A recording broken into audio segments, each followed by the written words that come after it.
എല്ലാം നശിപ്പിക്കാനാണ് ഇസ്രായേലിൻ്റെ തീരുമാനം. അവർക്കൊപ്പം അമേരിക്ക കൂടി ഉണ്ടാകുമ്പോൾ നശീകരണത്തിൻ്റെ ശക്തി കൂടിക്കൂടി വരികയാണ്. ലോക പോലീസായി നടക്കുന്ന അമേരിക്ക എല്ലാം നശിപ്പിച്ചിട്ടേ അടങ്ങും. ഇത് പറയാൻ കാരണം ഇസ്രായേലിനെ എല്ലാ തീരുമാനങ്ങളും എടുക്കാൻ പ്രോത്സാഹിപ്പിക്കുന്നതും ധൈര്യം നൽകുന്നതും അമേരിക്കയാണ് എന്നുള്ളത് കൊണ്ട് തന്നെയാണ്. ഇപ്പോഴിതാ കൊല്ലപ്പെട്ട അയത്തുള്ള ഖമേനിയുടെ പിൻഗാമിയായി ഇറാൻ ഭരണകൂടം ആരെ നിയമിച്ചാലും അവരെയും വധിക്കുമെന്ന കടുത്ത പ്രഖ്യാപനവുമായി ഇസ്രായേൽ രംഗത്ത് വന്നിരിക്കുകയാണ്. ഇറാൻ്റെ പുതിയ നേതൃത്വത്തെയും ഈ ഭൂമുഖത്ത് നിന്ന് തന്നെ ഇല്ലായ്മ ചെയ്ത് തുടച്ചു നീക്കുമെന്നാണ് ഇസ്രായേൽ പ്രതിരോധ മന്ത്രി ഇസ്രായേൽ കാറ്റ്സ് ഭീഷണി മുഴക്കിയത്. ഇത് അമേരിക്കയുടെ പിൻബലത്തിൽ തന്നെയാണ്. അതായത് ഓപ്പറേഷൻ റോറിംഗ് ലയൺ എന്ന സൈനിക നീക്കത്തിൻ്റെ ഭാഗമായി പുതിയ ഇറാൻ ഭരണാധികാരിയെയും ലക്ഷ്യം വയ്ക്കാൻ പ്രതിരോധ സേനയ്ക്ക് പ്രധാനമന്ത്രി നെതന്യാഹുവും താനും കർശന നിർദ്ദേശം നൽകിയിട്ടുണ്ട് എന്നാണ് പ്രതിരോധ മന്ത്രി വ്യക്തമാക്കിയത്. അധികാരമേൽക്കുന്ന വ്യക്തിയുടെ പേരോ ഒളിത്താവളമോ തങ്ങൾക്ക് പ്രശ്നമല്ലെന്നും ഇസ്രായേൽ ആ ലക്ഷ്യത്തിൽ നിന്ന് പിന്നോട്ട് പോകില്ല എന്ന് തന്നെയാണ് ഇസ്രായേൽ ഭരണകൂടം വ്യക്തമാക്കുന്നത്.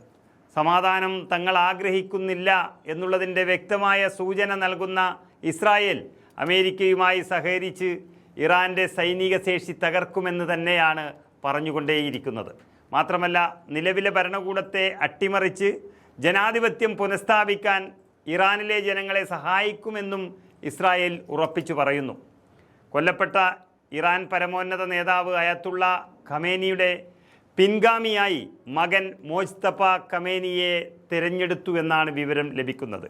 പക്ഷേ ഇസ്രായേലിൻ്റെ ഭീഷണിയും അതുപോലെ തന്നെ മറ്റുള്ള ചില കാര്യങ്ങളാൽ പുറത്തുവിടുന്നില്ല എന്നുള്ളത് മാത്രമാണ്.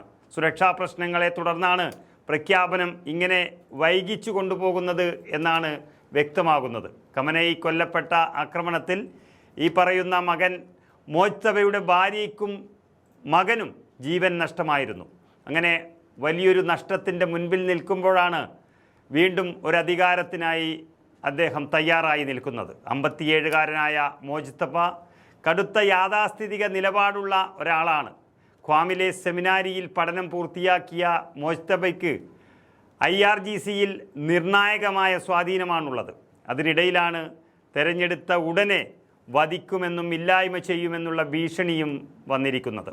ഇങ്ങനെ രക്തരൂക്ഷിതമായ ഒരു ലോകം തന്നെയാണ് അമേരിക്കയുടെയും ഇസ്രായേലിൻ്റെയും ലക്ഷ്യമെന്നിരിക്കെ ലോകസമാധാനം തന്നെ പ്രതിസന്ധിയിലായി കഴിഞ്ഞു.